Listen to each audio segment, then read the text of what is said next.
คุณกำลังฟังสวทแพร่ FM 91 MHz ให้ความรู้คู่ความสุข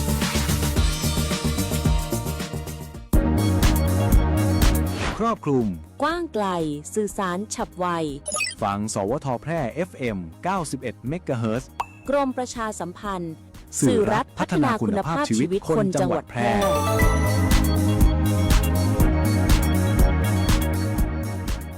ท่านผู้ฟังกำลังให้เกียรติติดตามรับฟังสถานีวิทยุกระจายเสียงแห่งประเทศไทยจังหวัดแพร่สำนักประชาสัมพันธ์เขต 3 กรมประชาสัมพันธ์ทำการส่งกระจายเสียงด้วยระบบ FM Stereo Multiplex ความถี่ 91 เมกะเฮิรตซ์จากที่ทำการอาคารสถานีบ้านสองแควหมู่ที่ 7 ตำบลป่าแมดอำเภอเมืองจังหวัดแพร่จากนี้ไปขอเชิญท่านรับฟังรายการคณะกรรมการธรรมาภิบาลพบประชาชนโดยคณะกรรมการธรรมาภิบาลจังหวัดแพร่ครับ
ครับสวัสดีครับท่านผู้ฟังที่เคารพทุกท่านครับท่านกำลังติดตามรับฟังรายการคณะกรรมการทำไมบ้านจังหวัดแพร่พบประชาชน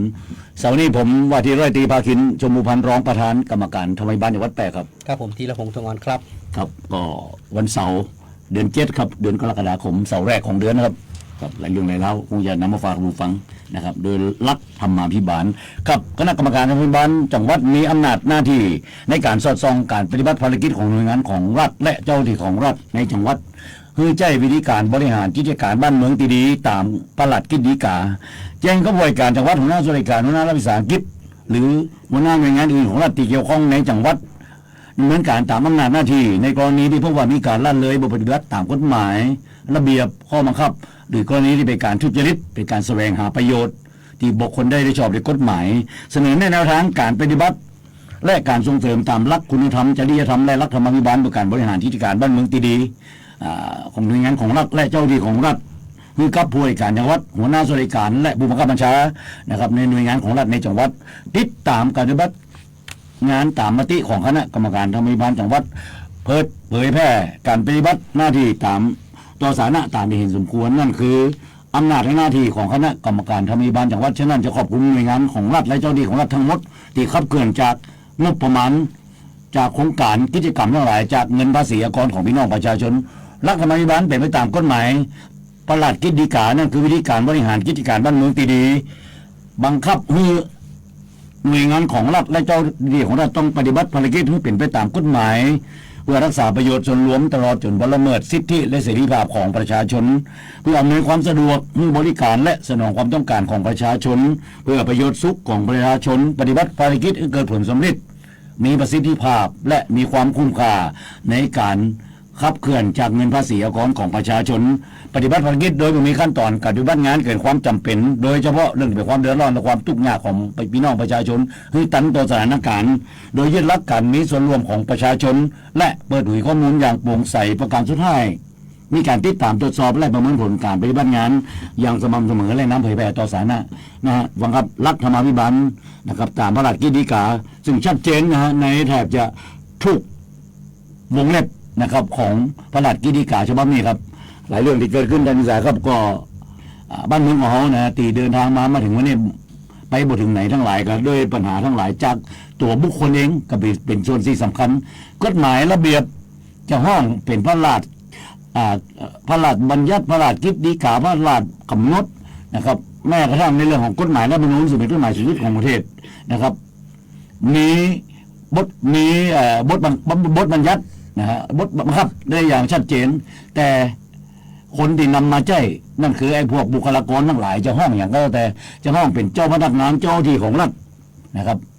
ในส่วนของข้าราชการประจำและก็ข้าราชการการเมืองนะครับนี่คือสิ่งหนึ่งที่เกิดขึ้นในบ้านเมืองของเขาแล้วก็เลยบอกไปถึงไหนเขาก็เลยมาอู้ขึ้นในเรื่องของรัฐธรรมาภิบาลในหลายเรื่องคิดว่าถ้ารัฐธรรมาภิบาลเกิดขึ้นนะครับอย่างประดูประธรรมชัดเจนและผมคิดว่าตัวบุคคลนะครับที่เขาไปทำหน้าที่ตรงนี้ถ้าเริ่มต้นจากความสุจริตแล้วผมคิดว่าบ้านเมืองของเขาคงไม่มีปัญหาอย่างมากมายนะครับอย่างที่เกิดเป็นอยู่แต่นะครับสิ่งที่เกิดขึ้นในบกี่วันที่ผ่านมานะครับและก็ในช่วงนี้มีการเตรียมการในเรื่องของการรับสมัครนะครับบุคลากรนั่นคือข้าราชการนะครับในส่วนของกรมการส่งเสริมปกครองส่วนท้องถิ่นเป็นห้องสทนะครับสทฟังครับก็เป็นสิ่งที่เกิดขึ้นแล้วยังมีกสทมีคณะกรรมการนะครับตีไปในการกำกับดูแลในส่วนของงานบุคลากรโดยที่ว่าข้าราชการประจำอะไรอย่างแต่ที่บดีกรมส่งเสริมการปกครองท้องถิ่นมาถึงรองอธิบดีอย่างก็แล้วแต่อยู่ในกรมแห่งนี้แต่ยังมีคณะกรรมการแห่งชุดหนึ่งนะครับที่ไปดำเนินการในสิ่งนี้เนี่ยมันเป็นแจ้อำนาจที่ซ่อนอำนาจในสิ่งที่เกิดขึ้นนะครับแล้วก็มีการแต่งตั้งแล้วบางคนเป็นกรรมการเนี่ยแบบจนประเภทชั่วกันประวัติศาสตร์เลยบ่มีวาระในการลงตำแหน่งด้วยซ้ำพอหมดวาระก็มีการเลือกมีการแต่งตั้งกันเข้ามานะครับเป็นอย่างนี้แล้วมันก็เลยลักษณะเดียวหู้นะครับทุกสิ่งทุกอย่างในการบริหารจัดการในองค์กรนะครับโดยเฉพาะในส่วนของท้องถิ่นซึ่งมันฟังครับมันไงพอน่าจะไงด้วยซ้ำเพราะว่าทุกตำบลนะครับจะประกอบไปด้วยอบต.เทศบาลนะครับจะเป็นเทศบาลเมืองเทศบาลนครเทศบาลตำบลมาจนถึงใน1จังหวัดจะมีองค์การบริหารส่วนจังหวัดอบจ.ซึ่งข้าราชการที่ไปทำหน้าที่ตรงนี้สังกัดกรมส่งเสริมการปกครองท้องถิ่นฟังครับฉะนั้นนะครับหน่วยงานที่จะส่งบุคลากรเนี่ยไปทำหน้าที่ตรงนั้นนะครับไล่มาตั้งแต่ปลัดนะปลัดอบต.ปลัดเทศบาลปลัดอบจ.เนี่ยอันนี้คือส่วนหัวของเขาว่าข้าราชการประจำนะครับที่ไปเพื่อทำงานนี้กับข้าราชการการเมืองที่กำกับนโยบายที่มาจากการเลือกตั้งของพี่น้องประชาชนนะครับเลือกผู้บริหารท้องถิ่นนะครับเป็นห้องเลือกผู้บริหารท้องถิ่นเลือกผู้บริหารอบจ.เลือกผู้บริหารอบต.เลือกผู้บริหารเทศบาลนะครับเข้าไปทำหน้าที่ตรงนี้ในรูปของสภานะครับซึ่งประกอบไปด้วยสภาองค์การบริหารส่วนจังหวัดอบจ.สภาองค์การบริหารส่วนตำบลสมาชิกองค์การบริหารส่วนตำบลแล้วก็สมาชิกสภาเทศบาลนั่นคือสภาในส่วนของเทศบาลนี่สิ่งที่เกิดขึ้นแล้วก็ไปกำกับดูแลคือกับข้าราชการประจำได้ดำเนินการมีปัญหาเกิดขึ้นนะครับในเทศบาลหนึ่งของจังหวัดสระบุรีนะครับที่บอกว่านายกเทศมนตรีนายกอบต.แย่งห้องทำงานกับปลัดนะครับเป็นสิ่งที่เกิดขึ้นเป็นสิ่งที่คิดว่าแล้วก็มีการมาชี้แจงกันทั้งหลายว่าเหตุนี้เพราะว่างานของนายกซึ่งได้รับการเลือกตั้งมาจากพี่น้องประชาชนกันเร่งที่ทำงานกับพี่น้องประชาชนในหมู่บ้านในตำบลของท่านนายกก็บอกว่าพอเอาโครงการนี้มาก็บอกว่าเดี๋ยวขอดูก่อนนะนี่คือคำตอบจาก หัวหน้าระดับสูงของเทศขององค์กรปกครองส่วนท้องถิ่นนั่นบอกอบตเทศบาลเนี่ยนะคือปลัด สุราเซียวนี่ บอกว่าบ่เจบอกว่าเดี๋ยวขอดูโครงการก่อนขอดูโครงการก่อนแล้วบางอย่างสักเดียวอันนี้คือสิ่งที่นายกสะท้อนมาในส่วนของข้าราชการประจำเนี่ยครับข้าราชการประจำนี่คือมีบทบาทสำคัญเพราะเป็นตัวทำงานนี่กับท้องถิ่นนะครับโดยที่ว่าทางผู้บริหารจะเป็นนายกอย่างเราแต่จะอาจจะบ่มีสิทธิ์ที่จะเลือกด้วยซ้ำในการที่เลือกคนมาทำงานตรงนั้นเพราะว่าเป็นคำสั่งแต่งตั้งมาจากกรมส่งเสริมการปกครองท้องถิ่นมีสิ่งเกิดขึ้นแล้วก็มีการสมัครแล้วก็สอบกันไปนะครับในเมื่อปลายปี2568นะครับซึ่งตำแหน่งมีถึงประมาณ 6,000 กว่าตำแหน่งประมาณ 7,000 ตำแหน่งนะครับในสิ่งที่เกิดขึ้นแล้วมีการสมัครกันนะทั้งประเทศไทยของเราเนี่ย 400,000 คนท่านที่ปรึกษาฟังครับอันนี้เป็นเบื้องต้นในเรื่องข้อเท็จจริงนะ 400,000 คนแล้วบอกว่ามีการเรียกรับทั้งหลายนะครับประมาณ 9,000 คนทั้งที่ตำแหน่งมีอยู่ประมาณ 7,000 ตำแหน่งทั่วประเทศนะแล้วก็มีการแก้ไขข้อมูลเกี่ยวกับเรื่องของข้อสอบทั้งหลายก็ย้อนกันไปย้อนกันมาทั้งหลายนะครับซึ่งพวกนั้นดีมีการเช่นว่าจะมีการเสียหายเกิดขึ้นในโครงการสอบคัดเลือกของกรมส่งเสริมปกครองท้องถิ่นสทเนี่ยก็ประมาณ 4,500 ล้านนะในสิ่งที่เกิดขึ้นในบ้านเมืองของเรามันเกิดขึ้นได้อย่างไรครับในเมื่อการเริ่มต้นจากคนที่เขาไปทำหน้าที่ตรงนี้เนี่ยนะเริ่มต้นประตูสู่คำว่าข้าราชการนะครับซึ่งไปรับใช้นะครับพี่น้องประชาชนนะครับกินเงินเดือนนะครับจากภาษีอากรของประชาชนแต่นะครับเข้าไปโดยใจนะครับเรื่องของทรัพย์สินเงินตราในการที่จะไปซื้อเขา300,000 500,000รวมไปจนถึงเป็น8-900,000เนี่ยที่เกิดขึ้นก็เป็นวงเงินถึง 4,500 ล้านกำลังหาอยู่ว่านะครับเจ้าที่เกี่ยวข้องนี้ไขพงผมว่าลำพังแต่จะหาคนผิดของบ่ยากหรอกนะครับแต่ปัญหาเพียงแต่ว่านี่คือระบบที่เกิดขึ้นระบบอุปถัมภ์ที่เกิดขึ้นในบ้านเมืองของเขาแล้วเขาอยากฝากอย่างไว้แล้วก็บุคลากรที่เข้าไปสอบเนี่ยระดับจะเป็นระดับแห่งที่1ที่2ที่3อู้กันง่ายๆนะครับไปเริ่มเป็นปฏิบัติการทั้งหลายวันข้างหน้าหมดนี้ต้องเติบโตไปเป็นหัวหน้างานไปเป็นผู้อำนวยการไปเป็นรองปลัดไปเป็นปลัดโดยได้ทางเข้าของคุณตั้งแต่ประตูบ้านแรกของคุณมันพิษตั้งแต่แรกโดยการทุจริตในการมาแจ้งเงินในการซื้อเข้าไปเพื่อไปทำงานในตำแหน่งนะครับเป็นข้าราชการที่เกิดขึ้นในบ้านเมืองของเราแล้วมันจะฝากความหวังอย่างไรครับบ้านเมืองของเราได้จะได้ในสิ่งที่เกิดขึ้นผมวันนี้มองเลยว่านะครับแล้วก็บอกจะเป็นจะต้องเตรียมตัวในการจะสอบอ่านหนังสือทั้งหลายต้องเป็นคนที่มีความรู้ความสามารถห่ำเรียนมาในระดับปวชในระดับอนุปริญญาปวสหรือในระดับปริญญาตรีรวมไปถึงระดับปริญญาโทด้วยซ้ำนะครับตีจบแล้วก็บ่มีงานทำก็ต้องไปสมัครสอบนะครับโดยใจวุฒิที่ต่ำกว่าที่ตัวเองเรียนมาด้วยซ้ำนะครับอดตรับคำตนอนในการที่จะเตรียมตัวเพื่อจะอ่านหนังสือเพื่อจะติดดูทุกสิ่งทุกอย่างเพื่อจะเตรียมตัวแต่ครับแห่งคนหนึ่งนะครับซึ่งบนจะเป็นอย่างเลยเข้าไปในห้องสอบปฏิบัติให้ถูกต้องนะครับเซ็นชื่อเป็นผู้เข้าสอบทำข้อสอบให้ครบปุ๊บก็จบนะครับแล้วก็มีชื่อประกาศขึ้นมานะครับในบอกไปผู้ที่สอบได้สอบผ่านทั้งหลายแล้วก็มาแก้คะแนนกันในตอนหลังในสิ่งที่เกิดขึ้นผมว่าไม่เป็นสิ่งที่บ้านเมืองฮับบ่ได้นะฟังครับโดยเฉพาะลูกหลานเหลนของเขาเนี่ยในวันนี้ผมบอกว่าข้าราชการที่เข้ามาทำหน้าที่ตรงนี้จะเป็นลูกหลานใครก็แล้วแต่ผู้มาทำใจเงินแต่ยากให้ลูกหลานของท่านนะครับมีหน้าที่การงานในการรับราชการเพราะราชการในสวัสดิการมากมายท่านที่ปรึกษาฟังครับนะครับบอกว่าจะเป็นในเรื่องของคุ้มครองคู่สมรสคุ้มครองพ่อแม่นะครับของบุคคลที่เข้าไปรับราชการแล้วก็ตัวของคนที่เข้าไปรับราชการด้วยอันนี้คือสวัสดิการที่ได้จากการเบิกนะครับจากต้นสังกัดในการรักษาพยาบาลพ่อแม่ทั้งหลายแล้วก็เบิกในส่วนของการเราเรียนของบุตรของลูกของตัวเองนะครับที่จะต้องเข้าไปทำเรียนในหนังสือทั้งหลายจนกว่าจะจบในระดับปริญญาตรีที่สั้นอันนี้คือสวัสดิการที่ได้รับท่านที่ปรึกษาและการสำคัญเห็นส่วนหนึ่งก็คือเป็นสมาชิกสหกรณ์นะครับเมื่อเป็นสมาชิกสหกรณ์แล้วก็พร้อมที่จะกู้นะครับกู้เงินสหกรณ์ได้นะเมื่อเป็นสมาชิกสหกรณ์แล้วกู้เงินสหกรณ์ได้วงเงินหลายหมื่นหลายแสนหลายล้านบาทอย่างที่เกิดขึ้นมันสวัสดิการมากมายฉะนั้นการลงทุนเพียงเงิน300,000 500,000หรือประมาณ1 ล้านบาทเนี่ยไอ้สิ่งที่ไปได้คืนตั้งแต่อายุผมเอาอายุง่ายๆว่าอายุ30 ปีเนี่ยนะครับก็จะทำรายการอยู่ถึงอายุ60ก็คือ30 ปี30 ปีกับตำแหน่งที่เริ่มต้นนะครับไปจนในวันข้างหน้ามีตำแหน่งทั้งหลายไปจนถึงเป็นผู้บริหารระดับสูง นะครับถ้าบุญมีวาสนาทรงทั้งหลายก็อาจจะไปถึงในระดับกรมนะครับนี่คือสิ่งที่เกิดขึ้นในบ้านเมืองของเขาแล้วเขาอย่าหวังว่าการปฏิรูปโครงสร้างบ้านเมืองของเขาเนี่ยผมว่าคิดว่าคงยืนในจุดนี้บ่ได้แล้วนะครับเฮียบอกเลยว่าข้าราชการนะครับที่มาทำหน้าที่ตรงนี้น่ะดูจากการเงินบัญชีทรัพย์สินหนี้สินผมบอกเลยนะวันนี้ผมบอกว่าถ้าปปชมีความเข้มแข็งและมีความจริงใจในการที่ทำงานแลกบทบาทของท่านในฐานะองค์กรอิสระทั้งหลายแต่ก็ยังเป็นข้าราชการอยู่นะครับนั่นคือเป็นหน่วยงานหนึ่งแต่เพียงแต่แบบคำว่าเป็นองค์กรอิสระก็ทำงานกิ่งเดือนภาษีอากรของพี่น้องประชาชนกันนะครับจะตำแหน่งอย่างก็แล้วแต่จะเป็นผู้อำนวยการนะครับในปปชประจำจังหวัดในปปชในส่วนกลางก็แล้วแต่นะครับอยู่ในภาคอย่างก็แล้วแต่ในสิ่งที่วันนี้ผมว่าภาคประชาชนที่คิดว่าภาคประชาชนอย่างแท้จริงเนี่ยนะที่คิดว่ามันถึงเวลาที่เขาคงจะต้องมาทกเถียงและอู้กันโบใจคงปล่อยไป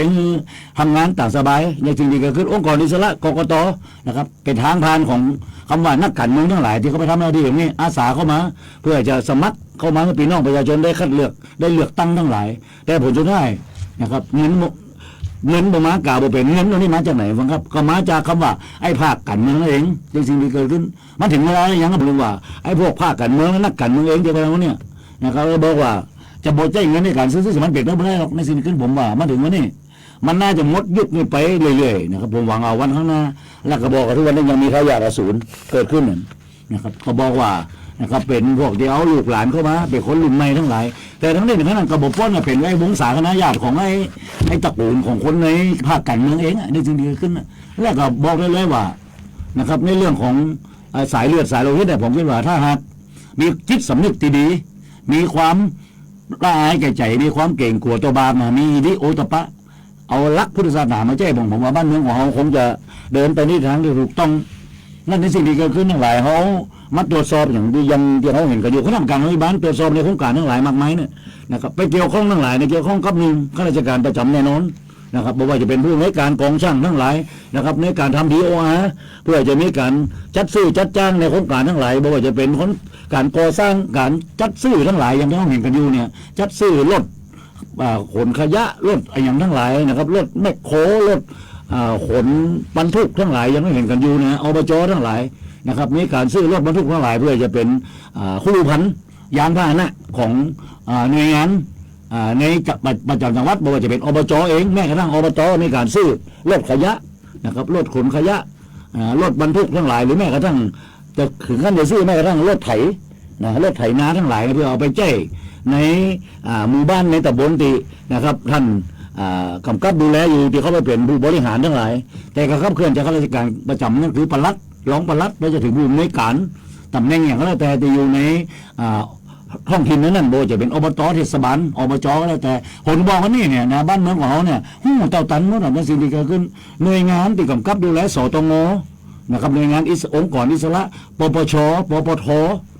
นะครับในสิ่งที่เกิดขึ้นในบ้านเมืองของเราเนี่ยผมบอกว่ากกตก็ได้ซ้ำนะในองค์กรเราเนี่ยถ้าท่านรู้จักบทบาทและหน้าที่ของท่านผลงานของท่านเนี่ยค่าของคนอยู่ที่ผลงานของท่านอยู่ประมาณไหนทั้งหลายครับเคลื่อนจากนะครับโครงการทั้งหลายใส่เข้าไปในเงินภาษีอากรของพี่น้องประชาชนนะครับในหลายโครงการเนี่ยที่เกิดขึ้นนี่กับบ้านเมืองเขาก็เป็นแบบนี้ครับพายเรือเนี่ยโดยตลอดแล้วหวังว่าบ้านเมืองของมันจะแก้ไขอย่างได้ในสิ่งที่เกิดขึ้นท่านฟังครับท่านที่ปรึกษาคอมเมนต์ในเรื่องนี้ได้พอสมควรในสิ่งที่คือผมเอาภาพรวมนะครับมาอู้นี่อาจจะบ่ได้ด้อยค่านะครับการอู้ในรายการบริบทการด้อยค่าในหน่วยงานของรัฐและเจ้าหน้าที่ของรัฐเพียงแต่บทบาทและหน้าที่ของท่านที่ทำอยู่เนี่ยถ้าท่านยังคิดว่าเป็นระบบอุปถัมภ์ลูกหน้าป้าจมูกอย่างนี้เกิดขึ้นบ้านเมืองของเขาในข้างหน้าลูกหลานเหลนของเขาเนี่ยนะครับจะมีความหวังและฟ้าความหวังอะไรอย่างในวันข้างหน้าได้แล้วก็ใบมรดกออกคนแล้วคนเหล่านะครับได้รุ่นปู่ทวดย่าทวดตาทวดยายทวดมาถึงรุ่นปู่ย่าตายายนะครับต่อไปเรายังมาถึงในรุ่นนะครับพ่อแม่นะครับรุ่นลุงป้าหน้าอานะครับแล้วยังเหลือไว้แค่ได้รุ่นของลูกของหลานของเหลนของเขาในสิ่งที่เกิดขึ้นและบ้านเมืองเขาจะเป็นแบบนี้ครับนะครับบนตรงนี้อย่างดีทำบ้านเมืองของดีขึ้นเราบอกว่าก็อยู่กันไว้แบบนี้อยู่กันเป็นแบบไทยๆแบบนี้โครงการทั้งหลายก็ทำแบบนี้ทำไปนะครับดีพ่องทั้งหลายก็อยู่กันไปก็ถามว่ามันเลยเข้าในลักษณะของรวยกระจุกและจนกระจายอย่างที่เกิดขึ้นนะครับการสร้างงานสร้างอาชีพกับคนประมาณ 60-70% เนี่ยของคนเกือบ66 ล้านคนเนี่ย66 ล้านคนกับคน 60% เนี่ยมันเป็นกี่คนบ้างครับคนที่พอมีงานจะกิน อยู่ในภาคราชการภาครัฐวิสาหกิจภาคผู้แจ้งแรงงานในโรงงานอุตสาหกรรมทั้งหลายในนิคมอุตสาหกรรมทั้งหลายนะครับมาอยู่ในภาคเกษตรกรรมซึ่งเป็นคนส่วนใหญ่กระดูกสันหลังของประเทศไทยของเราเนี่ยมันมีบ่ต่ำกว่า50-60%อย่างที่เกิดขึ้นผมคิดว่า66ล้านเนี่ยนะบ่ต่ำกว่า40ล้านคนน่ะอยู่ในภาคเกษตรกรรมนะครับที่จะต้องนี่มาถึงวันนี้ไถ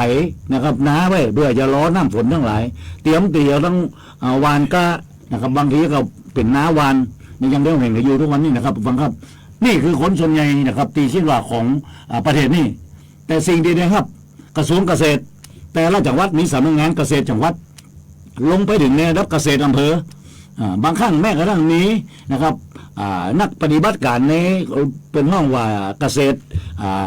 นักวิชาการเกษตรอำเภอลงไปกำกับดูแลในระดับตำบลทั้งหลายมีบุคลากรแต่สิ่งที่เกิดขึ้นทั้งหลายในวันนี้พี่น้องเจ้านาทั้งหลายเนี่ยเรื่องของการใช้ปุ๋ยทั้งหลายเนี่ยปุ๋ยราคามาตรฐานก็ราคาแปลงก็เป็นปุ๋ยปลอมก็อย่างที่เราเห็นกันอยู่ทุกวันเนี่ยไหนจะต้องใจจะบอกว่าจะใจยาฆ่าแมลงจะเป็นระบบอินทรีย์ทั้งหลายอย่างที่เกิดขึ้นผมถึงบอกว่าวันนี้ภาครัฐเองต้องมีความจริงใจในการที่จะเข้ามาทำงานตรงจุดนี้นะฟังครับบ่ใช่มาทำงานเป็นวันหนึ่งนะครับสิ้นเดือนกับกรมบัญชีกลางหรือหน่วยงานของท่านเองในกรมในกระทรวงของท่านก็โอนเงินเข้าบัญชีนะครับทุกวันนี้นะครับผมบ่ใช่ไปหับซองขาวแล้วทุกวันนี้นะฮะซองขาวนี่เอาไปใช้ในเรื่องที่เกิดขึ้นนะครับก็เป็นการเรียกรับทั้งหลายยังต้องเห็นกันอยู่นะใบอนุญาตออกจ้าทั้งหลายอำนาจหน้าที่ในการบังคับใช้ก็ถูกคนที่มีอำนาจในการที่ออกใบอนุญาตทั้งหลายในการดีดึงเกณฑ์ทั้งหลายทั้งที่กล้าทำเนียมเนี่ยนะครับคนที่ไปขอใบอนุญาตเนี่ยเขาพร้อมที่มีใจการทำเนียมตามกฎหมายตามระเบียบได้แต่สิ่งที่ล่าจ้าบางครั้งความล่าจ้าทั้งหลายจากผู้มีอำนาจในระดับจังหวัดหลายใบอนุญาตมาจากผู้ว่าการจังหวัดนะครับบางครั้งก็ใจร้องผู้ว่าการจังหวัดในการปฏิบัติหน้าที่แทนผู้ว่าการจังหวัดเขาเห็นอยู่ในใบอนุญาตแล้วก็ในการนะครับดึงเกณฑ์ทั้งหลายอย่างเห็นใบอนุญาตจากการอนุญาตในการก่อสร้างบ้านเรือนทั้งหลายก็เป็นอนุญาตในส่วนของท้องถิ่นนะครับในเขตเทศบาลก็ในส่วนของนายกในส่วนของผู้บริหารก็คือผู้ในการกองช่างมาในระดับอบตก็เห็นกันอยู่ในระดับอบจก็เกิดขึ้นสิ่งนี้ผมคิดว่ามันถึงเวลาที่บ้านเมืองของคงจะต้องมีการเปลี่ยนแปลงพักครับเดี๋ยวจะเอามาเรื่องของธรรมาภิบาลที่ลงมาในพื้นที่นะครับในการลงไปในการสอดส่องในโครงการทั้งหลายในจังหวัดแพร่ของเราครับพักสักคำฟังครับ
คุณกำลังฟัง สวทแพร่ FM 91 MHz ให้ความรู้คู่ความสุข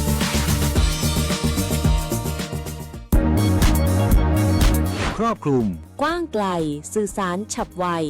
ฟังสวทแพร่ FM 91 MHz กรมประชาสัมพันธ์ สื่อรัฐพัฒนาคุณภาพชีวิตคนจังหวัดแพร่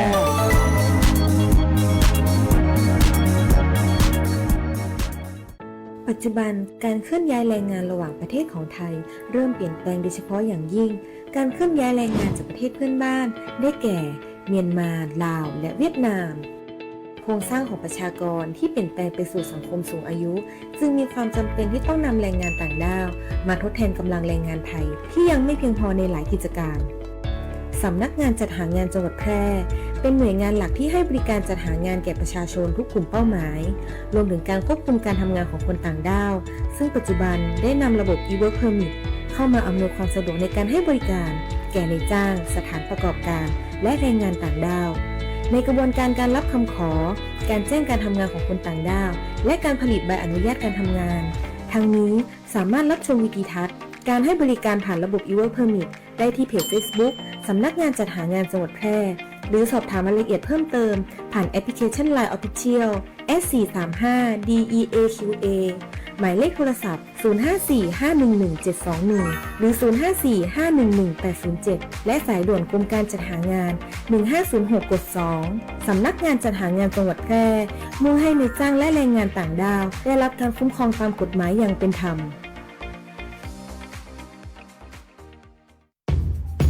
ผู้ว่าราชการจังหวัดแพร่ประกาศเจตนารมณ์ให้จังหวัดแพร่เป็นจังหวัดที่ใสสะอาดสุจริตโปร่งใสตรวจสอบได้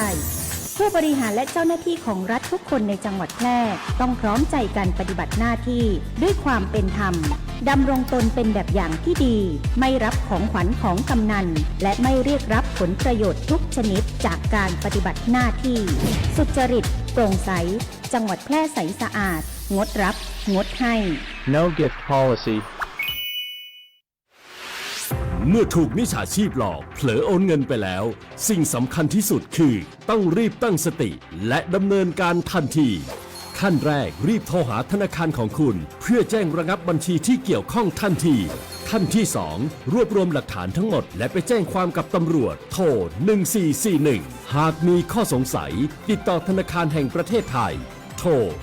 1213 มีสติไม่เสียสตางค์ย้ำอีกครั้งธนาคารแห่งประเทศไทยโทร 1213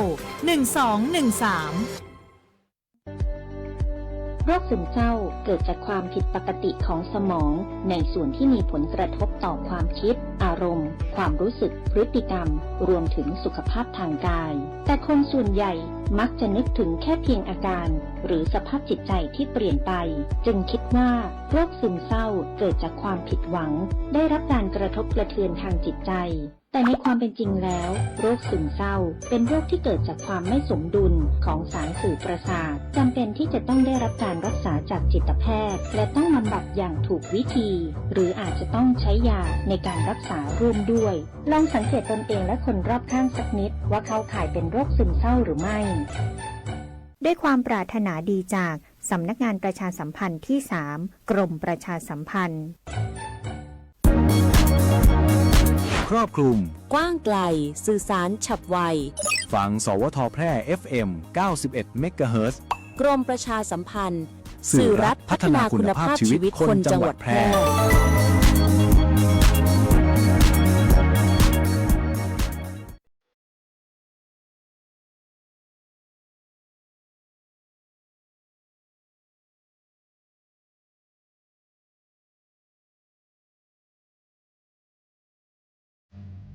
ครับกับเข้ามารายการคณะกรรมการในบ้านจังหวัดแพร่พบประชาชนครับฟังกับหลายเรื่องครับที่นำมาฝากฟังในผ่านรายการนี่ก็โดยจิตสำนึกที่เกิดขึ้นท่านที่ปรึกษาเรือผมมีมุมมองเกี่ยวกับเรื่องของโครงการทั้งหลายในการที่เขาลงไปสอดส่องจะได้บังคับในของปีงบประมาณ2569ครับก็ยังเทศบาลเนาะที่โครงการเมืองม่านตอนนั้นลงไปแล้วแต่ว่าติดปัญหาว่า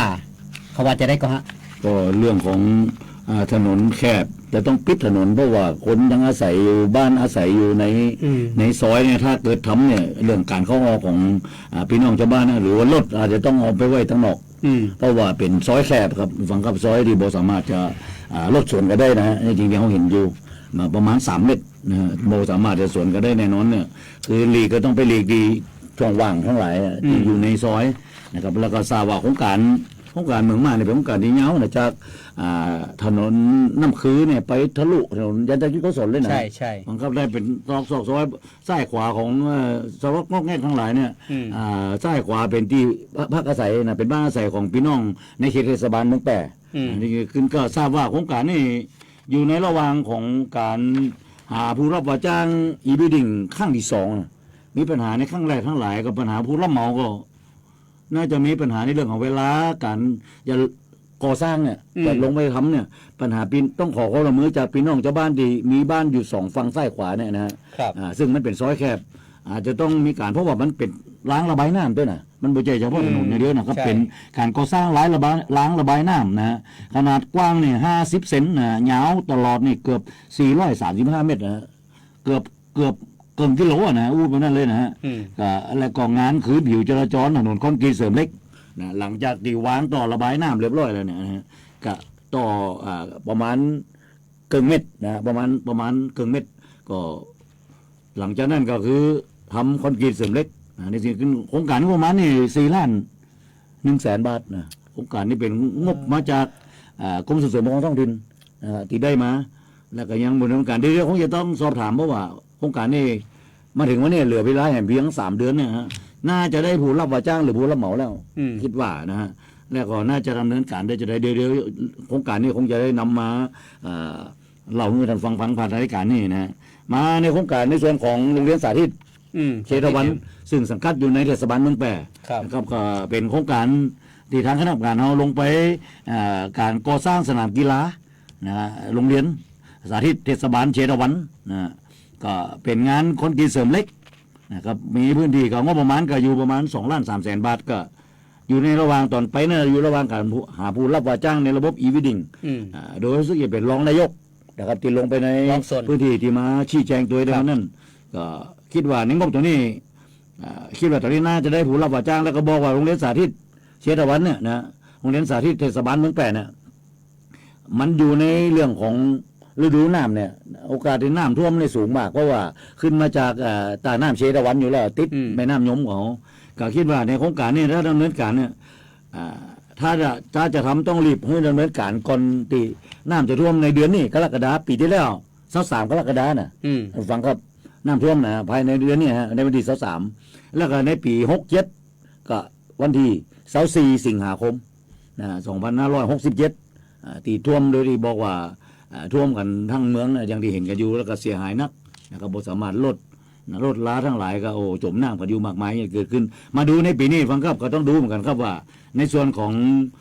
เขตเทศบาลเมืองแปะนะครับถ้าหากว่าฤดูน้ำหลากจะเกิดขึ้นใน2 เดือนเนี่ยโดยเฉพาะกรกฎาคมและสิงหาเนี่ยโครงการทั้งหลายเนี่ยยังในส่วนของคณะกรรมการน้ำบ้านเขาก็เป็นห่วงในเรื่องของโครงการปรับปรุงอาคารอเนกประสงค์หลังที่1นะครับโครงการก่อสร้างสนามกีฬาซึ่งมันอยู่ในพื้นแน่คงไม่ใช่ไปอยู่ชั้น2 ชั้น3 ชั้น4แน่ฟังครับติดสานะในนี้เป็นยังในโซนตัวนะครับเราต้องมองคือถามไปก่อนถ้าน้ำท่วมก็ยุดก่อนแล้วมันจะขยายเวลาไปพอบางอันมันงบจะประมาณจะโต๊ะไปเน่พี่ก็แล้วมันจะมีเสียหายเพราะมันโต๊ะไปนะถ้าหลังจากที่ว่าถามไประยะหนึ่งแล้วน้ำท่วมจังมันเถอะความก็ยุดไปก่อนแล้วก็ไปถามขยายเวลาพี่ก็อันมันก็บ่เดินอย่างเสียยังนะใช่บ่เดินเลยนะยุดไปเลยนะหลายโครงการซึ่งได้งบมาจากกรมส่งเสริมปกครองท้องถิ่นเนี่ย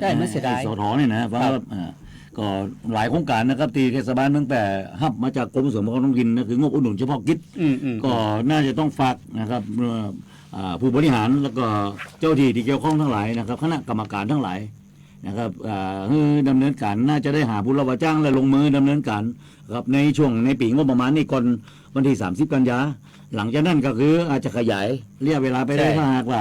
มีเรื่องเกิดภัยพิบัติน้ำท่วมทั้งหลายทุกภัยทั้งหลายนะครับก็สามารถที่จะนะครับขยายเรื่องของโครงการไปได้นะครับก็คงจะน่าบ่มีปัญหาบ่อันงบประมาณจะตกไปอย่างท่านที่ปรึกษาว่านะครับ อย่างโครงการในปรับปรุงอาคารอเนกประสงค์นี่ก็1,539,000 บาทมาใน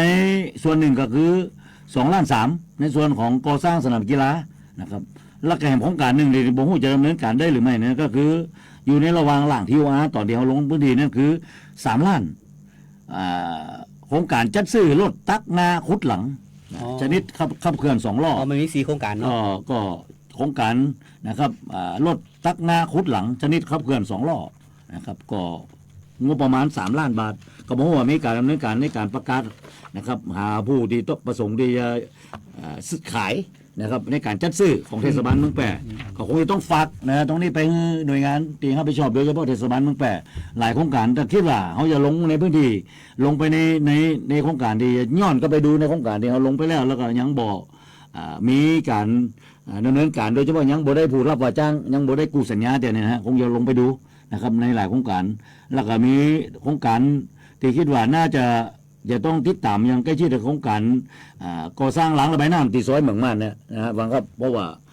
น่าจะชัดเจนในเรื่องของผู้รับว่าจ้างและมีปัญหาในเรื่องของการประกวดราคาในระบบ e-bidding นะฮะซึ่งเกิดขึ้นไปครั้งที่2และทราบว่ามีการตั้งคณะกรรมการนะครับในเรื่องของสอบข้อเท็จจริงอย่างทั้งหลายก็คงจะติดตามตรงนี้ฟังครับในโครงการของเทศบาลเมืองแปะมาหลายโครงการนะครับโครงการที่ดำเนินการไปแล้วอย่างเทศบาลตำบลตงหงนะครับก็ท่านนายกรัฐมนตรีก็ลงมาชี้แจงนะครับลงพื้นที่กับคณะกรรมการของเขานะครับในหลายโครงการแล้วมีบางโครงการที่บ่สามารถดำเนินการได้นะครับโดยเฉพาะในส่วนที่มีการประชุมท่านประธานนะครับได้มาประชุมกับปัญหาว่ามีการอนุมัติโครงการมาแล้วแต่มีปัญหาในเรื่องของบริษัทอนุญาตจากหน่วยงานของรัฐเองนะครับยังธนารักษ์นะครับในพื้นที่ทั้งหลายบนยังบริษัทอนุญาตนะครับในโครงการซึ่งมีการดำเนินการซึ่งไปเกี่ยวโยงกับพื้นที่ของกรมธนารักษ์ทั้งหลายนะครับก็มีปัญหาในสิ่งเหล่านี้ก็ตั้งข้อสังเกตไว้เหมือนกันว่าโครงการเหล่านี้ในเมื่อมีการดำเนินการที่TORแล้วก็มีการอนุมัติโครงการแล้วแต่ยังบริษัทอนุญาตเนี่ยนะครับมันบนหน้าจะเป็นสิ่งดีจะเกิดขึ้นเพราะว่าเงินมาแล้วเนี่ยมันรออยู่ที่กองคลังแล้วบ่ได้ขออนุญาตก่อนกะครับก็คือต้องขออนุญาตก่อนถึงจะที่ก็ถึงจะเป็นออกแบบอย่างทั้งหลายอย่างที่เกิดขึ้นเนี่ยอย่างที่เกิดขึ้นทั้งหลายก็เป็นสิ่งที่ตั้งข้อสังเกตในส่วนของนักกรรมการในบ้านเราว่าโครงการทั้งหลายที่เกิดขึ้นที่เป็นTORแล้วเนี่ยนะต้องสามารถที่ถ้าหากได้รับเงินอุดหนุนนะครับได้รับเงินจัดสรรมาจากหน่วยงานที่ขอการของงบประมาณไปบ่อยจะเป็นสำนักงบประมาณเองนะตรงเลยเนี่ยหรือจากกรมส่งเสริมการท้องถิ่นจะเป็นงบอุดหนุนเฉพาะกิจของกรมเนี่ยก็น่าจะดำเนินการมาถึงปุ๊บก็น่าจะดำเนินการได้เลยในการดำเนินการในเรื่องของการจัดซื้อจัดจ้างได้เลยนะในสิ่งเหล่านี้ก็ตั้งแต่ข้อสังเกตไว้นะครับในสิ่งที่เกิดขึ้นการหลายเรื่องบางครั้งที่เกิดขึ้นเนี่ยบางครั้งผมคิดว่าหน่วยงานของรัฐเองเนี่ยนะครับโดยเฉพาะในส่วนของท้องถิ่นเองเนี่ยนะครับในเรื่องของเขาไปยุ่งเกี่ยวในเรื่องของการจัดซื้อจัดจ้างทั้งหลายยังเห็นกันอยู่นะครับบางครั้งนะก่อนที่จะมีการดำเนินการในเรื่องของการทั้งวันนี้ก็มีการe-bidding เนี่ยก็ช่วยในระดับหนึ่งแล้วนะแล้วถึงนะโดยที่ว่าอยู่ไหนก็ได้นะครับในประเทศไทยเนี่ยสามารถที่จะเคาะมาได้แต่ปัญหาว่าถ้าโครงการอยู่ในจังหวัดแต่นะครับอย่างว่าอื่นเนี่ยผู้รับเหมาอื่นคงบ่อยากที่จะขนว่าเรื่องของเครื่องมือเครื่องจักรทั้งหลายนะครับมาดำเนินการรับงานในจังหวัดแปรถ้าหากว่างบประมาณบ่สูงพอเนี่ยถ้างบประมาณเป็นหลัก50 ล้าน100 ล้านเนี่ยอาจจะมาได้แต่ถ้าในรับเงิน2-3 ล้าน5 ล้านเดี๋ยวเห็นอยู่เนี่ยส่วนใหญ่ก็คิดว่าหน่วยงานที่รับผิดชอบก็น่าจะเป็นหน่วยงานในจังหวัดในการที่จะประสงค์ที่จะ e-bidding อย่างที่เกิดขึ้นทั้งหลายก็เป็นข้อสังเกตไว้นะบางครับก็หลายอย่างบางครั้งถ้าหากว่าได้มาจากอย่างจังหวัดใกล้เคียงอุตรดิตถ์ลำปางมาได้งานในจังหวัดแปรบางครั้งก็ถูกปฏิเสธในเรื่องของการที่จะขายแผ่นปูนแผ่นแอดวานติกทั้งหลายมันเป็นเรื่องธรรมชาติจะต้องขนมาจากจังหวัดของท่านเพื่อจะเอามาเทเอามาปูตีจังหวัดแปรเนี่ยมันก็ต้องใจไอ้การขนส่งที่ต้องน่าจะบวกเรื่องของราคาตัวนี่ฮะสิ่งที่เกิดขึ้นก็ยังเป็นสิ่งที่เกิดขึ้นแล้วก็ในโครงการที่เกิดขึ้นในจังหวัดแปรก็คงต้องตรวจสอบดูในเรื่องของ1ความคุ้มค่านะครับในส่วนของนักการธรรมวิบาลเราเนี่ย2งบประมาณเนี่ยได้ใจไปบางครั้งเนี่ยมีการฟันราคากันเนี่ยมันจะได้คุณภาพก็นี่เกิดขึ้นที่เขาอู้กันโดยตลอดว่านะครับในโครงการทั้งหลายบางครั้งเนี่ยคืนไม่เป็นล้าน คืนไปเป็น8-9 แสนเนี่ยอย่างที่เราเห็นกันอยู่เนี่ยในแต่ละโครงการเนี่ยก็ทำได้นะครับผมคิดว่าทำได้แต่กลัวจะไปเรื่องของคุณภาพการลดสเปคทั้งหลายอย่างที่เกิดขึ้นเนี่ยนะปูนเกรด A ก็ยังเอาเป็นเกรด C เกรด D ไปนะครับพออยู่ได้บ่ถึงปีปุ๊บมันก็หน้าหล่อนอย่างความเป็นมาตรฐานทั้งหลายเนี่ยในปูนในคอนกรีตดีเทลเข้าไปในคอนกรีตเสริมเหล็กเนี่ยอันนี้คือสิ่งดีที่ว่ากรรมการมองเรื่องนี้อยู่เหมือนกันฟังครับในเรื่องของกรรมการตรวจรับอ่ะต้องดูรายละเอียดตรงนี้ให้นักต้องดูให้นักเดี๋ยวปีต่อไปเนี่ยเขาจะเข้มแล้วนะเขาว่าปีแล้วเนี่ยเข้มนะปีนี้จะต้องเข้มนะปีแล้วนี้บอกเข้มแต่ไหนตั้งกรรมการตรวจรับทั้งหลายนะครับในสิ่งที่เกิดขึ้นในท่านเป็นข้าราชการนะครับแล้วก็จริงก็ฝากไว้ด้วยว่ากรรมการ1 ใน 5เนี่ยนะครับบางครั้งก็มาจากพี่น้องผู้ทรงคุณวุฒิในหมู่บ้านในตำบลนั้นตีเป็นคนดีใจนะครับถนนหนทางเส้นดีได้รับการอนุมัติในการก่อสร้างนอกจากจะมี1 ข้าราชการ2 ข้าราชการ3 ข้าราชการอยู่ใน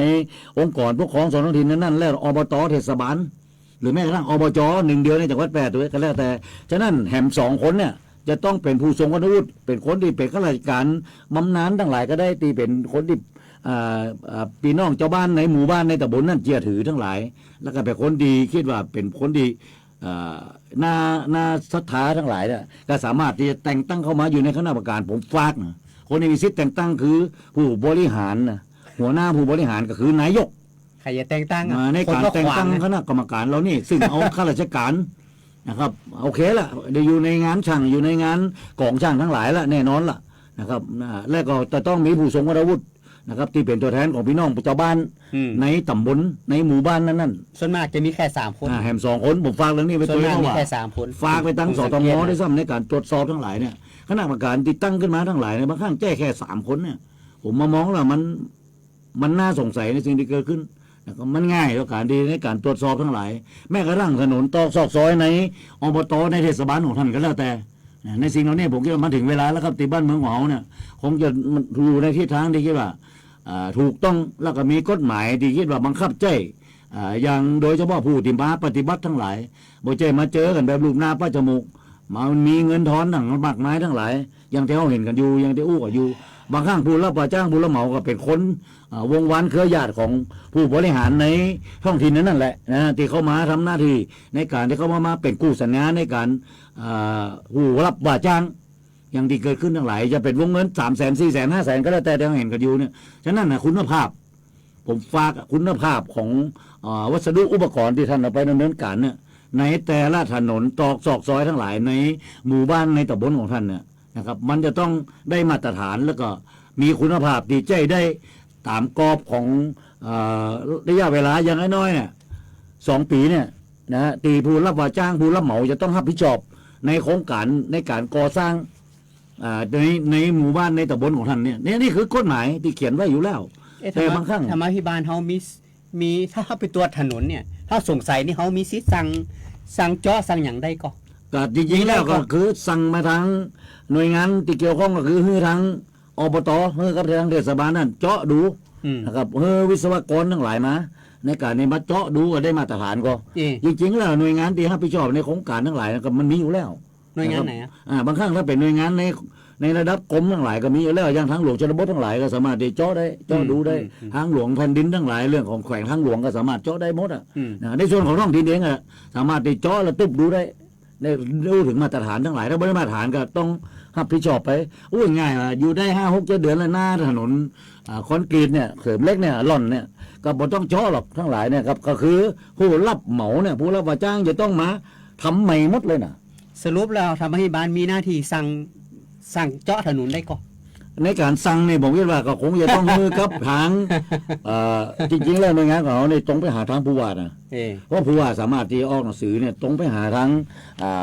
องค์กรปกครองส่วนท้องถิ่นนั้นในการที่จะดำเนินการในการเจาะดูนะครับแล้วจริงๆแล้วเขาอู้ได้ตลอดMOU ที่เขาอู้กันโดยตลอดมาที่ข้อตกลงระหว่างสำนักนายกรัฐมนตรีโดยตัวแทนก็คือกทจ.คณะกรรมการนโยบายจังหวัด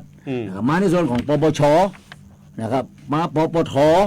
มาสตง.แม้กระทั่งไปในส่วนกรมสอบสวนคดีพิเศษ DSI ก็อยู่ในคำว่าบันทึกข้อตกลง MOU เนี่ยนะครับก็สามารถที่จะ บอกว่าถนนเส้นเนี่ยมันมีปัญหามันมีตุ้มเนี่ยก็สามารถดำเนินการได้เลยจะมีการทุจริตคอร์รัปชันหรือมีการบ่ได้ตรงตามแบบทั้งหลายก็คือสตงทั้งหลายกับการจ่ายเงินทั้งหลาย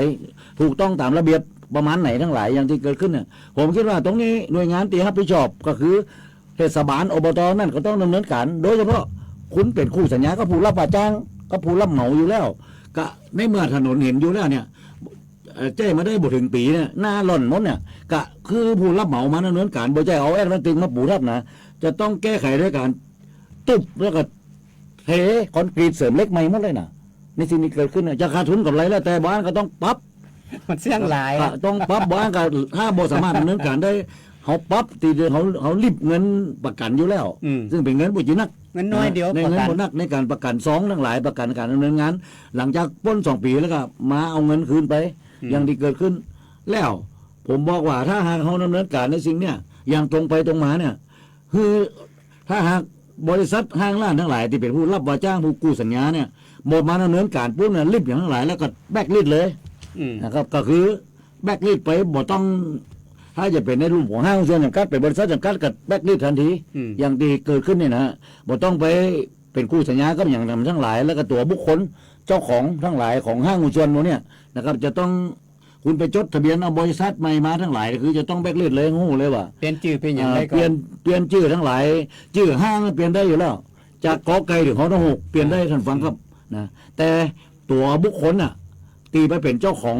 ห้างหกกอไก่ถึงฮอหกเนี่ยมันเลข13ลับแต่ที่เกิดขึ้นทั้งหลายเลข13ลักเนี่ยมันจะเปลี่ยนชื่อเปลี่ยนนามสกุลไปเนี่ยเป็น10ชื่อเป็น50ชื่อก็บ่มีความหมายเพราะเลข13ลักเกิดขึ้นจากใบสุทธิบัตรที่เกิดที่คนแจ้งเกิดจากพ่อแม่นะแล้วก็มาบทสุดท้ายคือใบมรณบัตรนั่นคือใบสุดท้ายเลข13ครับวันนี้รายการคณะกรรมการบ้านอย่างว่าแต่หมดเวลาก็ไปป้ากันในเสาร์หน้าครับสำหรับวันนี้ผมทนายภาคินชมพูพันธ์รองประธานกรรมการทำไมบ้านอย่างวัดแปะครับครับผมธีรพงศ์ตะวันครับนำรายการก็ลาไปก่อนครับไปป้ากันเสาร์หน้าสำหรับวันนี้สวัสดีครับ